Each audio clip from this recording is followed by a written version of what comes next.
This is the scene from inside of Chumley's after the fire on December 29th. Looking at the dining room. Back behind. Remains of the menus. And of course, the man himself. Hi, how you doing? I'm Dan Lemire, Chumley. This is what's left of Chumley's barbecue. And we hope to be back in a month or so. The fire started in the back storeroom, which we'll take you back to now. There's no lights or anything, so you can't see the damage, but if you kind of look up top, you can see where the holes in the ceiling were, where they cut into it to vent the problem. The actual fire itself started right back here. Let's see if I can't get a little bit more light. This is a great shot right here. This is where our sink area was, so you can get an idea of how hot this fire was. A lot of the stuff on here was ceramic, a lot of it was plastic, but you can see it pretty much wiped out everything that we had going on in here. Fire started right back over here in the back. It was an electrical fire. It started right over in here, went straight up and then towards the front door into the crawl space, which is only, if you could see, it's only about a couple of feet, and it went down, and literally the heat, everything that was 2 feet below the crown molding melted. So you can see some of the things. I had my to-go containers that were on top of my fryer. You can see what these things look like, all kind of melted together.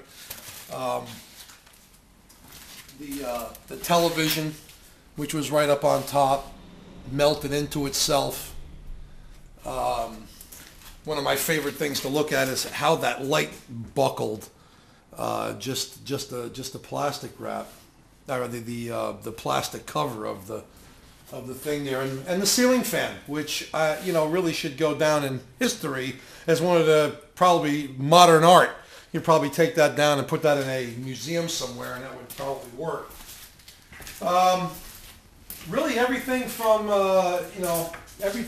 probably 2 feet down, like you can see the air conditioner. What happened to the air conditioner? It was so hot, and it actually reached the front of the building, and you can see where how thick the smoke was inside here. Everything in here smells like smoke. And ironically, we don't do the barbecue that we do is not. We don't use a smoker. We do more of a traditional barbecue method of low and slow. But we don't use smoke. Unfortunately, the building right now smells. It's so pungent that when we leave the building today, you'll smell like smoke for the next day or so. So what are the next steps?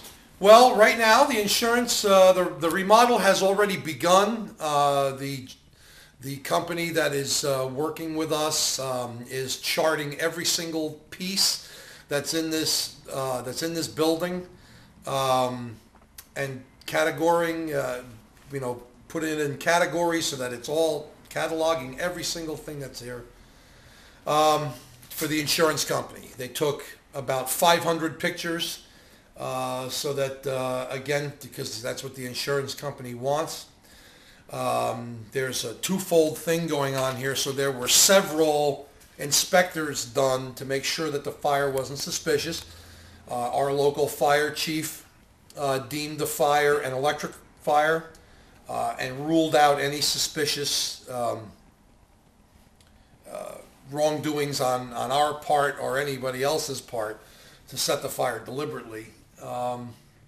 It's just one of those things. The store wasn't even open. I had a relative come in from Arizona on the night that it happened. I was here at 6 o'clock that night. Dropped off a couple of things. We looked around the building. She was very happy. I didn't turn anything on. I didn't open anything.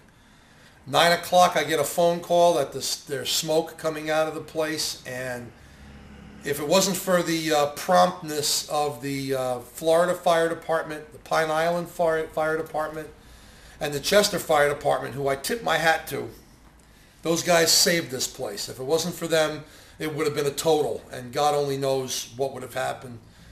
We're thankful that no one got hurt. And the ironic thing for us is that Friday, January 1st, there was a reader's poll for 2008, the reader's poll, and we were voted best barbecue in Orange County.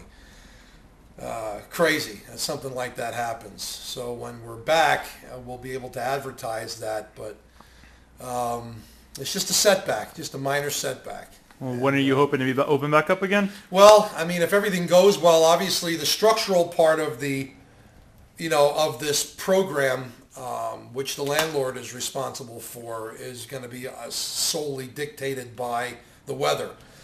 If the weather is good, they'll be able to come in here and rip off the roof and put a new one on. And, as far as demoing it, that shouldn't be that big a deal.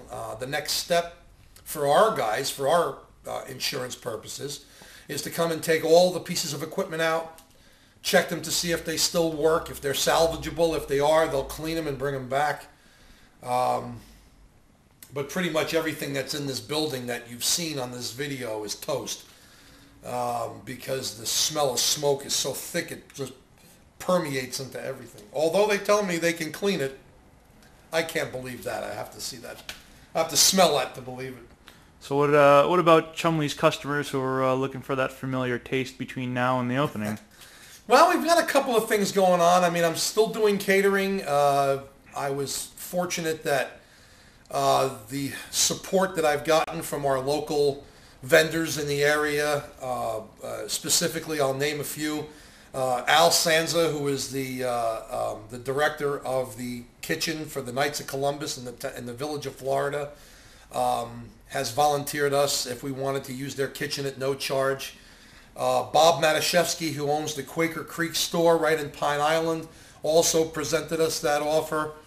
And the last gentleman, Steve Pennings, over at Pennings Orchards in Warwick, also was very gracious and offered us his kitchen if we needed it.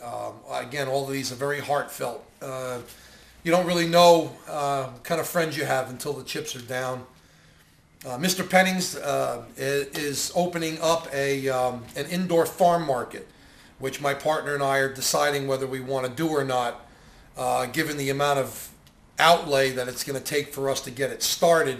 We're still hemming and hawing as to how that's going to happen. It's funny, the place has been closed for 2 weeks and I still have people coming in, looking in the doors, looking in the windows to see what kind of damage is done. It's amazing what people want to see. It's gotta go see that train wreck. And we're hoping over the next, we're hoping over the next few weeks we can get going in this farm market so we can still serve the food. If we decide not to do that, then I would hope that by the beginning of April we'll be back in business again to celebrate our first year anniversary. Well then, Chumley, we wish you the best and we hope to see you on the anniversary. Thanks a lot for everything, guys. Thank you.